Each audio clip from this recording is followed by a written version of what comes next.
Laissez-moi vous raconter une histoire. C'est l'histoire d'un bloc de marbre, et c'est une histoire vraie.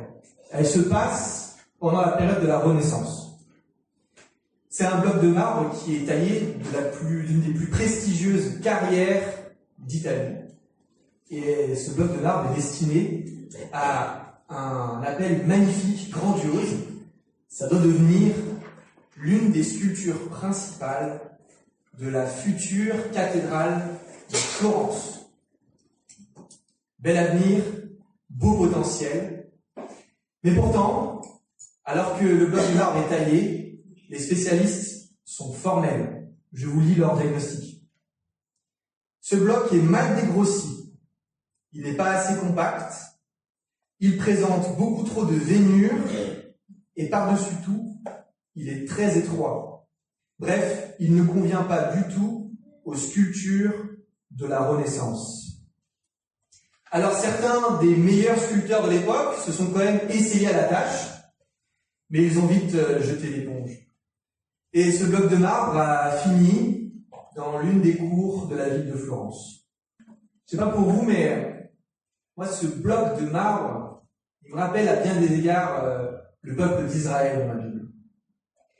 Un peuple qui a tout pour réussir sur le principe, appelé à un destin magnifique et grandiose, et qui pourtant, choix après choix, décision après décision, se retrouve décevant, pécheur, et presque parfois on a même l'impression qu'il devient même indigne d'être appelé peuple de Dieu. Et je ne sais pas pour vous, mais ce bloc de marbre, il me rappelle aussi ma vie. Un appel extraordinaire, être enfant de Dieu, c'est ce que nous sommes, parce que nous avons accepté Jésus. Et pourtant, choix après choix, décision après décision, on a cette impression de n'être qu'un bloc de marbre indigne de devenir une belle sculpture. On a laissé avec Nathan, le peuple d'Israël, au chapitre 8 de 1 Samuel, une situation où ils ont encore commis et pris une décision pécheresse, dangereuse, très préoccupante. Oui, ils ont décidé, plus ou moins, de rejeter Dieu. En tout cas, ils ont demandé un nouveau roi, un vrai roi, selon eux, un homme, pour faire comme les autres. Et en faisant ça, et c'est Dieu lui-même qui le dit à Samuel, dans ce chapitre 8, eh bien, ils m'ont rejeté. Voilà ce que dit l'Éternel. Ils m'ont rejeté. Et le chapitre 9 au chapitre 11, qu'on va voir ensemble, au fond, ça sent un petit peu comme un effet de blockbuster. On ne sait pas trop comment Dieu va réagir. Est-ce qu'il va jeter l'éponge aussi, comme on fait tous ces sculpteurs de l'époque, en disant non, c'est pas le genre. Ou est-ce qu'au contraire, il va essayer quand même de faire quelque chose? Est-ce qu'il va leur donner une bonne leçon? Pour ceux et pour celles qui ont déjà goûté au Seigneur Jésus, qui ont goûté à l'amour de Dieu, vous devinez peut-être ce qui va se passer. Mais je vous propose quand même de prendre la Bible ensemble et de lire ce passage. Alors, c'est un long passage qu'on va voir ce matin, et donc pour plus de simplicité, j'ai sélectionné des portions, et je vais demander à Joanna de venir si elle veut bien, et elle vous lira les portions que j'ai sélectionnées, elles s'afficheront aussi ici. Et moi, dans ces moments où les portions ne seront pas lues, je vous expliquerai un petit peu ce qui se passe entre-temps. Un homme de la tribu de Benjamin, nommé Kish, avait pour ancêtre en ligne ascendante Abiel, Zeror, Bécorat et Aphia, qui descendaient d'un Benjaminite. Kish était un guerrier valeureux. Il avait un fils nommé Saül. C'était un beau jeune homme. Aucun Israélite n'avait plus belle allure que lui. Il les dépassait tous de la tête.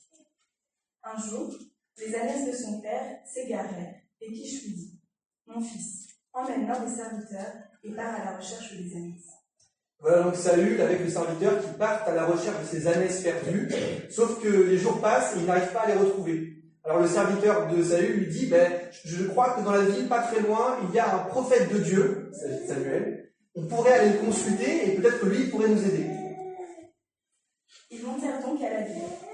Au moment où ils y pénétrèrent par la porte, Samuel sortait dans leur direction pour monter au haut lieu. Or, la veille, l'Éternel avait fait cette révélation à Samuel. « Demain, à cette même heure, lui avait-il dit, je t'enverrai un homme du territoire de Benjamin. Tu lui conféreras l'onction pour l'établir chef de mon peuple Israël, et il le délivrera des Philistins, car j'ai vu la misère de mon peuple et j'ai entendu sa plainte. » Dès que Samuel aperçut Saül, l'Éternel l'avertit. voici l'homme dont je t'ai dit qu'il gouvernerait mon peuple. » Alors Samuel, bien sûr, il commence par rassurer Saül en lui disant que les ânesses ont bien été retrouvées. Et puis il commence à le prendre avec lui et il essaie de lui faire comprendre de manière plus ou moins voilée que ça va être le futur roi d'Israël. Et jusqu'à un moment donné où il le prend vraiment à l'écart, et là il lui dit « Je vais te dire ce que Dieu m'a révélé sur toi. » Samuel prit le flacon d'huile qu'il avait emporté et en répandit le contenu sur la tête de Saül. Puis il l'embrassa et dit « Par cette onction, l'Éternel t'établit chef du peuple qui lui appartient. » Saül est un petit peu surpris de ce qui vient de lui arriver, comme on peut l'imaginer. Mais Samuel lui dit qu'il va recevoir un certain nombre de signes qui vont authentifier que c'est bien lui qui a été loin de Dieu et qui va être le futur roi d'Israël. Saül quitta Samuel, et lorsqu'il se retourna pour reprendre la route, Dieu opéra une transformation en son être intérieur, et tous les signes annoncés se produisirent ce même jour. Quand ils arrivèrent à Gibéa, une confrérie de disciples des prophètes venait dans sa direction. Alors l'Esprit de Dieu tomba sur lui, et il entra dans un état d'exaltation au milieu d'eux. Saül reçoit l'Esprit du Seigneur de manière très puissante, il commence à prophétiser, et puis il rentre chez lui, et il ne dit à personne ce qui lui est arrivé. Samuel convoqua le peuple auprès de l'Éternel à Mizpa. Il dit aux Israélites, « Voici ce que déclare l'Éternel, le Dieu d'Israël. Je vous ai moi-même fait sortir d'Égypte, et je vous ai libéré des Égyptiens et de tous les royaumes qui vous opprimaient. Et vous, aujourd'hui, vous avez rejeté votre Dieu, qui pourtant vous a délivré de tous vos maux et de toutes vos détresses. Vous lui avez dit, il faut que tu établisses un roi sur nous. Eh bien, puisqu'il en est ainsi, présentez-vous devant l'Éternel par tribu et par famille. » Samuel fit avancer toutes les tribus d'Israël, l'une après l'autre, et le sort désigna la tribu de Benjamin. Puis, il fit approcher la tribu de Benjamin par famille, et le sort désigna la famille de Matri. Finalement, ce fut Saül, fils de Kish, qui fut désigné. On le chercha, mais on ne réussit pas à le trouver. Alors on interrogea de nouveau l'Éternel, demandant, « Y a-t-il encore quelqu'un qui soit venu d'ici ?» Et l'Éternel répondit, « Oui, il se cache du côté des bagages. » Ils coururent et le tirèrent de là pour le placer au milieu du peuple. Et voici qu'il dépassait tout le monde de la tête. Samuel dit à tout le peuple, « Voyez celui que l'Éternel a choisi. Il n'a pas son pareil dans tout Israël. » Tous l'acclamèrent au cri de « Vive le roi !» Samuel énuméra devant eux le droit concernant le roi, puis il le consigna par écrit dans un document qu'il déposa dans le sanctuaire devant l'Éternel. Après cela, il renvoya le peuple, chacun chez soi. Saül aussi retourna chez lui, à Gibéa, accompagné d'un groupe de vaillants hommes que Dieu avait incités à le suivre. Il eut toutefois quelques vauriens pour dire « De quel secours nous sera-t-il celui-là ?» Ils le méprisèrent et ne lui offrirent aucun présent. Mais Saül ne fit pas attention. Environ un mois plus tard, Nahash, l'ammonite, vint mettre le siège devant Yabesh, en Galade. Les habitants de la ville dirent à Nahash, « Conclus une alliance avec nous, et nous te serons assujettis. » Nahash leur répondit, « Voilà à quelles conditions je traiterai avec vous. Je vous crèverai à tous l'œil droit. Ainsi, je couvrirai de honte tout le peuple d'Israël. » Les responsables de Yabesh lui dirent, « Accorde-nous un délai de 7 jours. Nous enverrons des messagers dans tout le territoire d'Israël, et si personne ne vient à notre secours, nous nous rendrons à toi. » Les messagers arrivèrent à Gibéa, la ville de Saül, et exposèrent aux gens ce qui se passait. Tous les habitants se mirent à se lamenter et à pleurer. Juste à ce moment, Saül revenait des champs derrière ses bœufs. Il demanda, « Qu'a donc le peuple pour pleurer ainsi ?» On lui raconta ce qu'avaient dit les messagers de Yabesh. Lorsqu'il eut entendu cela, l'Esprit de Dieu tomba sur lui et il entra dans une violente colère. Il prit une paire de bœufs et les découpa en morceaux qu'il envoya dans tout le territoire d'Israël par les messagers chargés de proclamer. Celui qui ne suivra pas Saül et Samuel au combat verra ses bœufs traités de la même manière. Alors une frayeur venant de l'Éternel s'empara du peuple qui se mit en marche comme un seul homme. Le peuple se réunit autour de Saül et Saül se prépare à la bataille. Et les habitants qui ont été menacés par l'ammonite vont dire à l'ammonite « Demain on se rend ». Mais évidemment, ce n'est pas ce qui se passe. Le lendemain matin, Saül répartit ses hommes en 3 compagnies qui investirent le camp ennemi à la dernière veille de la nuit. Ils battirent les ammonites jusqu'au moment de la plus grande chaleur. Les rescapés furent si bien dispersés qu'il n'en resta pas 2 ensemble. Alors le peuple dit à Samuel, Où sont donc ces hommes qui disaient « Ce Saül va-t-il venir sur nous ?» Qu'on nous les livre et nous les mettrons à mort. Mais Saül dit « On ne mettra personne à mort en un jour pareil, car aujourd'hui, l'Éternel a délivré Israël. » Alors, je ne sais pas si vous avez commencé à deviner peut-être à la lecture, une première lecture de ce texte, la leçon ou la manière dont Dieu va réagir au refus et à la rébellion d'Israël. Et la manière dont moi je le résume, et ce sera un petit peu ce leitmotiv, cette phrase que j'aimerais redire et redire cet après-midi, Dieu nous aime tellement, tellement, qu'il est capable de transformer nos fautes, nos erreurs, nos mauvaises décisions en source de grâce et de délivrance. Alors, comment est-ce qu'il fait ça? Eh bien, il y a toute une stratégie de la part de Dieu. Dieu donne le roi demandé, mais il le consacre par son esprit, et il l'utilise pour sauver et délivrer Israël. Dieu donne le roi demandé. Alors, pourquoi est-ce que Israël demande un roi? 3000 ans après, c'est peut-être un peu facile pour nous de nous dire « Ah, ils ont manqué de foi quand même, ces Israélites. » Mais combien d'entre nous, et je parle pour moi le premier, avons facilement été tentés de faire comme les autres? Puisqu'au fond, c'est ça la principale raison, ou l'une des principales raisons d'Israël. Ils veulent un roi pour faire comme les autres. Quand j'étais petit, j'avais pas de télévision. Et tous les jours ou toutes les semaines, j'allais voir mes parents, j'aimerais bien une télévision. Pourquoi? Aussi, beaucoup pour faire comme les autres. Si vous vous rappelez de l'adolescence, avoir les nouvelles likes, avoir le nouveau sac, pour faire comme les autres. Voilà une des premières raisons qui explique pourquoi Israël voulait un roi, pour faire comme les autres. L'autre raison qui est très importante aussi, c'est que Israël est en situation d'insécurité. Israël a peur. Et si vous avez déjà ressenti la peur de l'insécurité, vous pouvez facilement vous mettre à leur place. Israël a deux puissants ennemis, à l'est et à l'ouest. À l'est, il a les Ammonites, à l'ouest, il a les Philistins. Deux peuples puissants, qui ne font pas dans la dentelle, qui sont envahissants, qui tuent, qui pillent, qui commettent des atrocités. On peut comprendre qu'ils aient un petit peu peur. Mais ça ne justifie pas la rébellion et ça ne justifie pas d'avoir rejeté Dieu pour se choisir un roi humain. Mais au moins, ça permet d'un peu plus comprendre ce qui se passe.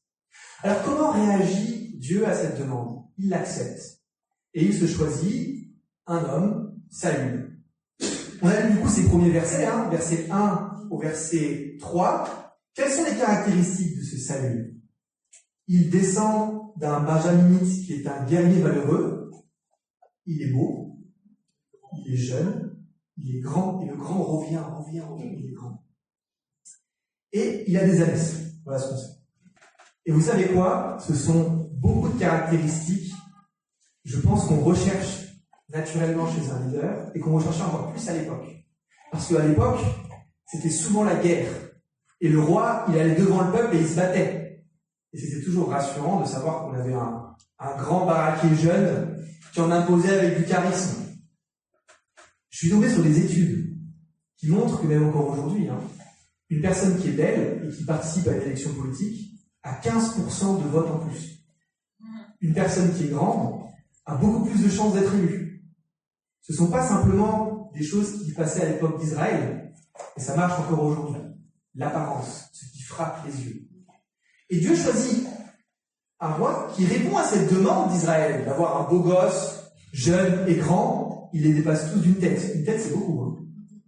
Jeune, beau, grand, fils d'une lignée de guerriers. Donc on peut se dire, si son fils, si son père et son grand-père étaient des valeureux guerriers, lui aussi, il sera valeureux guerrier. Et puis il est riche aussi. Alors comment on sait ça? Parce qu'il a des ânesses. Alors, pourquoi est-ce qu'on sait qu'il a des ânesses et donc qu'il est riche? Eh bien parce qu'à l'époque, les chiens de berger, c'était pas très répandu. C'était les ânes qui jouaient le rôle on appelle ça un âne de berger. Le fait que ces ânesses se soient égarées, c'est très probablement la raison, et ce qui explique qu'il a un grand troupeau, que son père est riche. Donc voilà. Pour moi, il me fait vraiment penser à, vous savez, l'image du Petit Prince sur les gâteaux, là. Je sais pas si vous voyez ces gâteaux, le Petit Prince, ça va. Le roi parfait, le prince parfait, le casting parfait. Selon ce qui frappe les yeux. Et pourtant, c'est Dieu qui le choisit. Donc, il choisit lui. Et on voit la patte de Dieu. C'est pas simplement lui qui laisse les Israélites choisir, c'est Dieu qui choisit. Donc déjà, là, on voit l'insertion de Dieu, l'implication de Dieu dans le choix. Déjà, Saül, pour l'information, son nom, ça veut dire demander. C'est intéressant. Le roi demandé, le roi Saül.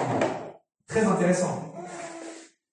Mais surtout, je ne sais pas si vous vous rappelez dans ce chapitre 9, on se rend compte qu'en fait, c'est Dieu qui va le chercher.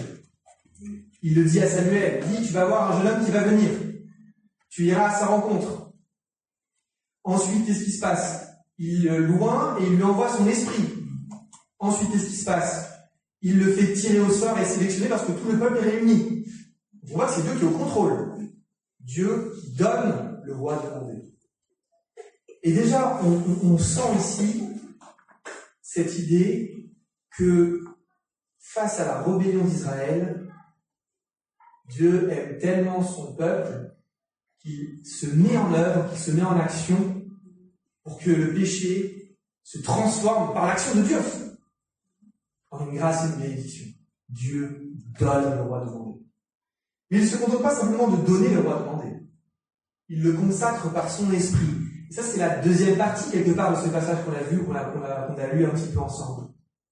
Ça signifie quoi, le consacrer par son esprit? C'est ce moment où Samuel va loin d'huile. Je vais vous relire le passage. C'est dans le chapitre 10 au verset 1. La page 327. Samuel prit le flacon d'huile qu'il avait emporté et il en répandit le contenu sur la tête de Saül, puis il l'embrassa et dit, « Par cette onction, l'Éternel t'établit chef du peuple qui lui appartient. » Par cette onction, l'Éternel t'établit chef du peuple qui lui appartient. Saül va devenir un homme nouveau. D'ailleurs, c'est ce que l'Écriture dit. Il va devenir un nouvel homme. Et la première étape de cet homme nouveau, c'est qu'il est choisi, désigné, consacré par Dieu dans une nouvelle fonction qui sera la royauté. Alors cet acte de verser de l'huile sur la tête, c'est un acte qui n'est pas nouveau. On le trouve déjà dans des passages qui précèdent. Mais, on va dire historiquement, il était réservé aux prêtres, aux grands prêtres. C'était une manière symbolique de manifester une consécration et le caractère sacré de la prêtrise.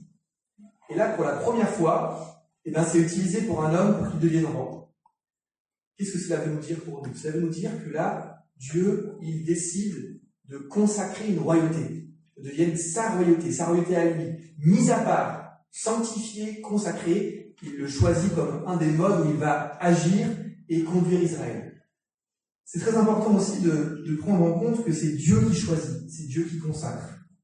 C'est Dieu qui est à la manœuvre et qui met à part Saül. Et il l'équipe, il lui donne son esprit. Alors comment ça se traduit? Ça se traduit par ce moment un petit peu extraordinaire où l'esprit descend sur lui et il se met à prophétiser. Voilà un signe que c'est bien lui qui a été choisi. Voilà aussi le fait et la mise en la manifestation que Dieu va changer son cœur et qu'il sera là pour le conduire. Parce qu'il faut savoir, et ça je ne vous l'ai pas lu, qu'on a l'impression que Saül, c'est pas un grand religieux. Quand il va changer ses ânesses, et que le serviteur lui dit, dans la ville d'à côté, il y a un grand prophète, lui, il ne le savait pas. C'est bizarre quand même de ne pas connaître le grand Samuel. Et quand il va à la rencontre de Samuel, on n'est pas sûr qu'il le connaisse non plus. Ça n'a pas l'air d'être le 100% religieux. Et pourtant, Dieu le choisit et Dieu le consacre par son esprit, qui descend sur lui et il prophétise. La manifestation la plus belle, la plus suprême, il est maintenant consacré par Dieu. Mais, et c'est très important, maintenant qu'il est roi, consacré par Dieu, il doit aussi respecter les codes. Et là, c'est un autre moment. Je ne sais pas si vous avez fait prêter attention à ce petit moment, à la fin du chapitre 10, c'est au verset 25, Samuel énuméra devant eux le droit concernant le roi, puis il le consigna par écrit dans un document qu'il déposa dans le sanctuaire devant l'Éternel. Le roi ne va pas avoir le droit de faire ce qu'il veut. Le roi, parce qu'il est consacré, devra respecter le droit de l'Éternel. Il ne pourra pas être un tyran. Il devra respecter le peuple avec lequel il sera, et le peuple devra le respecter aussi. Ce n'est pas, du coup, ce qu'on appellerait un blanc-seing, un droit de faire ce qu'il veut. Voilà. Il doit rester dans le droit de Dieu. Très important. Et puis un autre aspect qui est très important aussi, c'est que cette huile, cette onction qu'il reçoit, c'est pour devenir roi. C'est pas pour devenir prêtre. C'est pour devenir roi.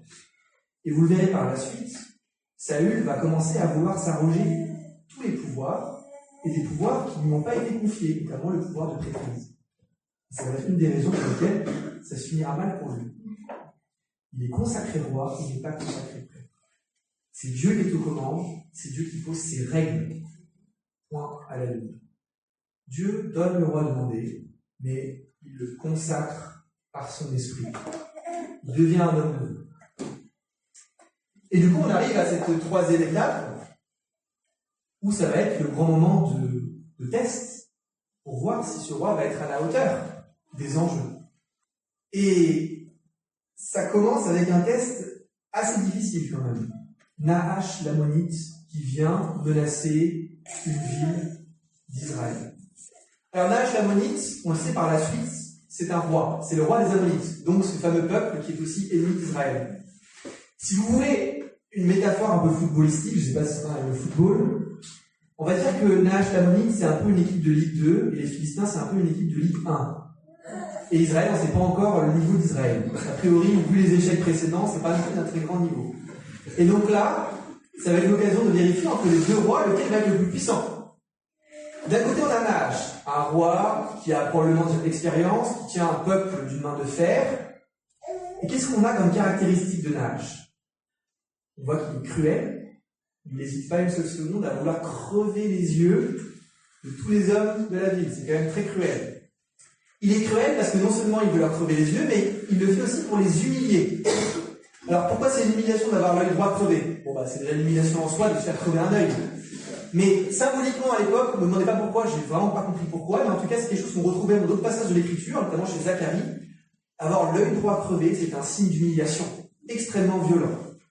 Nahash est cruel, il veut humilier, il prend un malin plaisir à le faire. Et il est tellement sûr de lui et tellement bon communicant qu'il laisse 7 jours aux sages et aux vieillards de la ville d'Israël, qui sont les leaders, pour prévenir tout le reste d'Israël. Ça peut paraître surprenant. Pourquoi est-ce qu'il ne leur crève pas directement les yeux? C'est un grand communicant. Il a aucune, pour lui, d'un point de vue humain, il n'y a aucune chance qu'Israël vienne vraiment à son secours, au secours de la ville. Du coup, ce qu'il va faire, c'est répandre la terreur sur tout le reste du peuple d'Israël. C'est l'équivalent de journaux qui vont venir ou du JT édition spéciale. Il y a une ville qui se fait attaquer par nos ennemis et personne ne va venir les sauver. Ils vont avoir l'œil droit crevé. C'est pour ça que tout le peuple se lamente. Tout le peuple commence à pleurer. Parce que si c'est eux les premiers, les suivants c'est qui?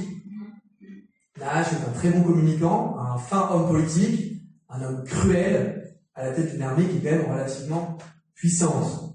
Et en face, c'est qui? Saül. Tout jeune roi, certes il est grand, c'est super. Et déjà il se cache dans les bagages, parce qu'il a pas envie de devenir roi. C'est pas une preuve de bravoure extraordinaire. Et on le retrouve comment? Il est en train de faire de l'agriculture. Il est en train de conduire ses bœufs. C'est bizarre pour un roi, non?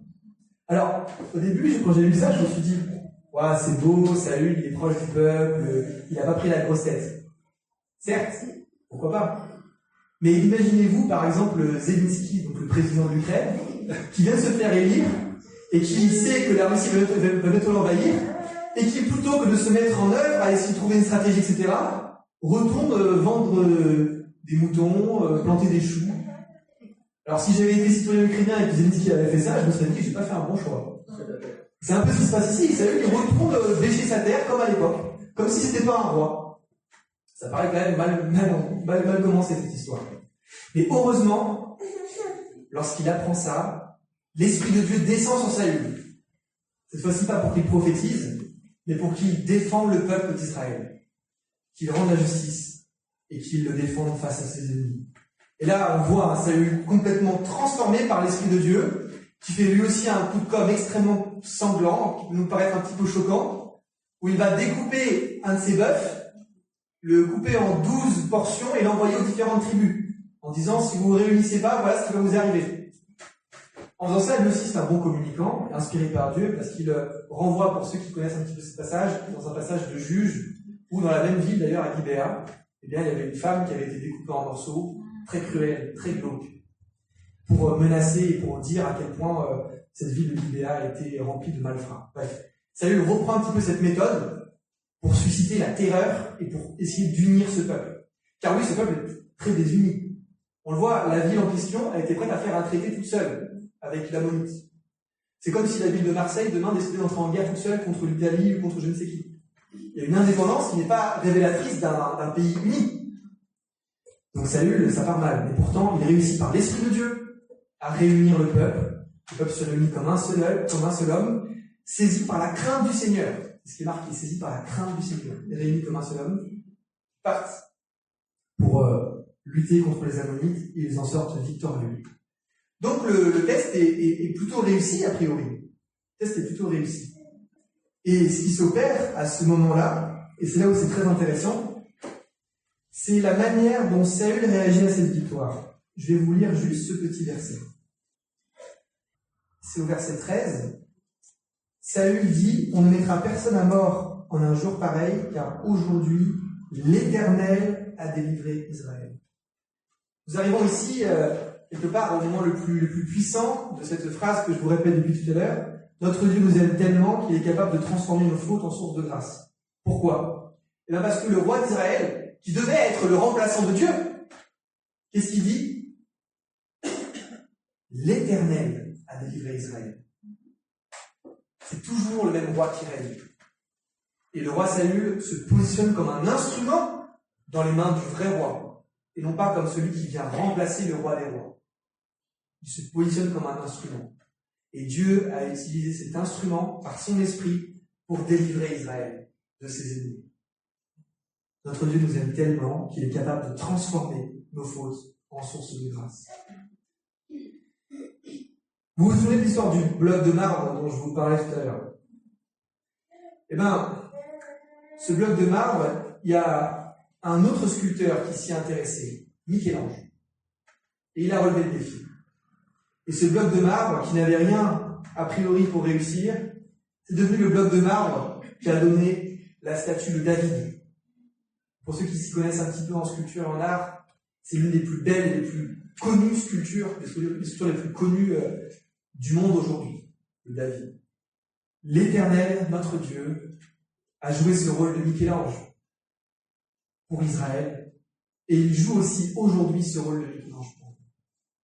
En nous prenant là où nous sommes, là où on est, malgré nos fautes, malgré nos erreurs, en relevant ce défi et en transformant nos mauvaises actions par sa grâce, en source de grâce.